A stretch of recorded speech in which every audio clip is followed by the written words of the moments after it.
If I asked you, who do you think would be the most reliable pitcher of those three next season, who would it be? Well, it depends on what part of the season you're talking about. If we're talking about the first half of the year, I think Kuroda. I think he's got tremendous stuff and poise, maturity. He's figured out the American League. He's done everything the Yankees have asked of him.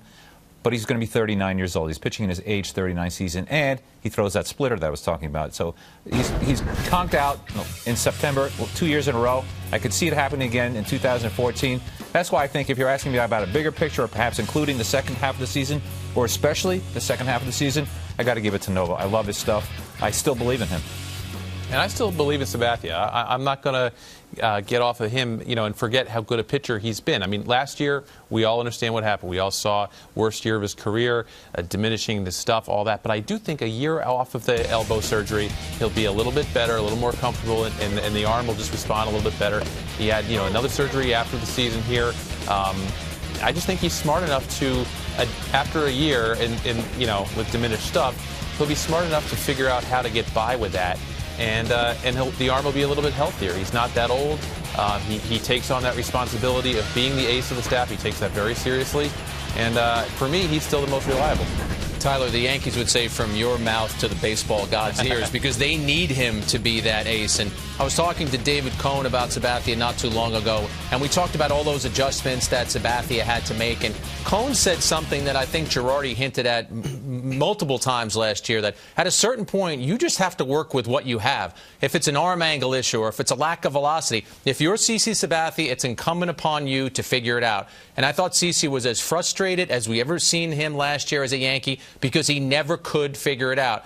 He has to figure it out in 2014. He has to be the guy at the top of the rotation. I still think Kuroda is the most consistent. They need Sabathia, though, to make a big bounce back. Well, Jack, I think Sabathia is very, very lucky that he has such precision with his slider. That's really his best pitch right now because he can paint in and out, either corner at any point in the at-bat. In any count, he can throw a strike with that slider. If he didn't have that, he'd really be in trouble. What would he ideally needs is to get a little higher of an arm angle, to be able to throw the ball downhill at a hitter. If you think of the extreme case of Randy Johnson, 6'10", throwing at 100 miles an hour, literally straight down at a hitter, nothing could make a hitter more uncomfortable than that. Sabathia used to have that trait. He's 6'7", he used to have a high three-quarters angle. Now because of the 3,300 innings he's thrown over his career, his arm is a little more tired. He's down at a lower three-quarters angle. The ball is flat. If he can get just a little more elevation, a better trajectory, I think that would help him a lot. It's interesting you say that because that's one of the things Cohn talked about. He said at a certain point, you have to go with what you have. So how does a pitcher do that? How do you, in the middle of a game, if somebody says you're dropping your arm angle,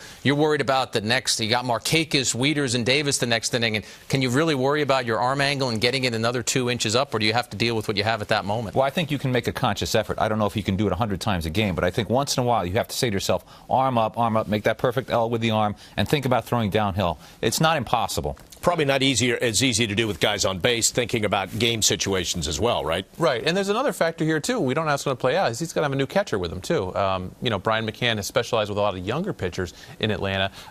But, a new set of eyes watching you every single pitch. Maybe McCann will have a report where he can, remind Sabathia, or all the pitchers, really, of those mechanical adjustments they need to make.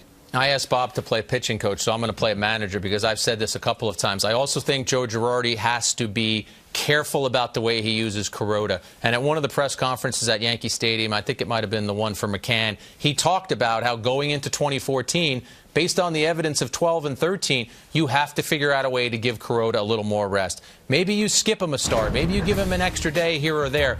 But it's clear that across the first chunk of the season, whether it's 2/3 or 3/4 of it, this guy is a Cy Young candidate. And then he falls off a cliff. You can't let that happen again. Yeah, he did carry that team through the first couple months of the season. All right, so we've talked about Sabathia, Kuroda, Nova.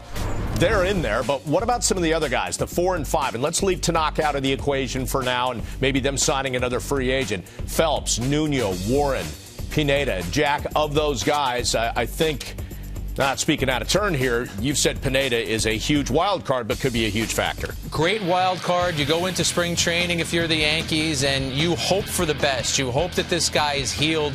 You hope that he has some of that power and that action back on his pitches, because most of the other players that we've talked about, you think that they're known commodities. We don't know what Pineda is going to be for the Yankees, but he has the potential to suddenly come in and be a force in that rotation. So that's what they're hoping happens. I think he's one of the most interesting guys that we will cover in spring training because, as I said, some of these other players, we've seen what they're going to do. We know what to expect. The Yankees really don't know what to expect from Pineda. Jack, the Yankees had a chance to call up Pineda last year, and they did not, which tells you really where he is in his recovery. He's just not there yet. I mean, some of those video clips looked impressive, but consistently, he's really not the pitcher that he used to be before the injury. And Jack is right. He's going to be a huge, huge factor in this rotation, and everybody's going to be watching him in spring training to see if he has been able to recoup that old magical stuff that he had, that explosive fastball. What I saw from him last year when I watched him pitch in Trenton, he's about 75% of the old Michael Pineda, which is not enough. Yeah, the good conditioning has to be there as well for him to be successful. Pineda could be a factor of some of those other guys.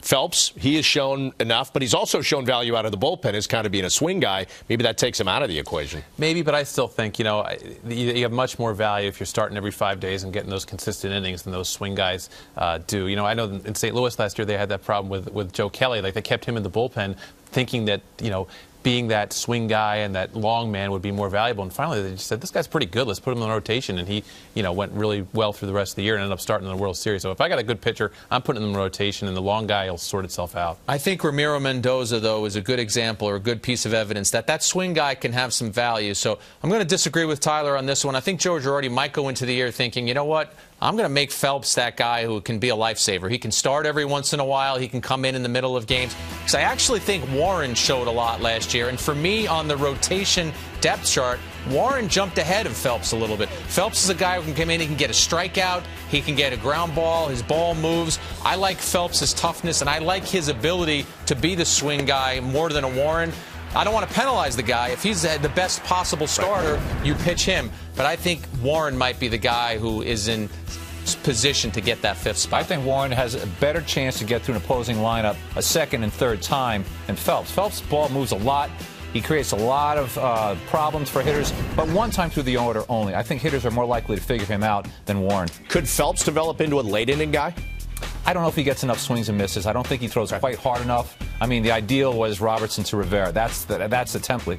I don't know if Phelps can do that. Quick final thought. Some fans might be out there saying, well, what about the two remaining killer bees, Manny Banuelos? He's a little ways away from his Tommy John recovery. And then Betances, they penciled him for bullpen if he makes it to the major league level, right? Right. I think the Yankees have looked at the progress that Betances had made and said, you know what, this guy might be best suited with that big body and a lot of movement and that fastball to come in and be a reliever. I think it was a smart move on their behalf. And then you also look at the fact that he now has another option. I actually think that coming into this year, this guy would have been targeted to be in the bullpen starting 2014 because they wouldn't have wanted to lose him. The fact that he has another option, though, now he's really going to have to earn his way onto the roster.